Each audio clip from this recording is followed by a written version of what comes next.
neighbors aren't impressed with the lack of progress on this new subdivision in their Central Bench neighborhood. I'm your neighborhood reporter, Jessica Davis, and even though it's been 3 months since we last spoke with neighbors off of Curtis Road right next to the interstate, they say nothing has changed, and this project seems like it's unfinished and nowhere near complete. There's just no progress at all. The street hasn't been done. The curve still ends there. Ryan Monteleone lives right next door to the Future's Joyful subdivision on Curtis Road. He and his neighbors first reached out to Idaho News 6 more than 3 months ago, frustrated about how the chaotic, unfinished construction project was impacting their properties. They say progress since then remains at a standstill. Yeah, no, it's just been a mess here for 3 years now, and they haven't done anything with it. In June, we showed you the planks of wood with exposed nails in the front of Ryan's house and metal stakes sticking out of the ground. Those got cleared up shortly after our first story aired, but he and his neighbors are still fed up with the lack of progress on the new development. Why didn't you finish it? What's going on?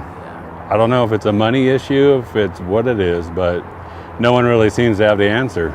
We reached out to the Boise Planning and Zoning Department, and they said the property was approved with a different application in 2020. Through this approval, crews were able to install utilities and construct right-of-way improvements. That approved application expired in 2022. However, they're able to continue grading work. After our story aired in June, the developers made some changes like covering the open irrigation boxes with metal grates and fixing a road sign on the property. But since this summer, Monteleone says it's been silent, and all he wants is someone to fix his front yard. I would just like to see them finish this in front of my house and maybe fence this off until they get all their permits and everything in order to keep going. In order for the project to move forward, applicants need to reapply under new modern zoning code standards, which they have. Now a new application is pending submission with the same applicants for the property.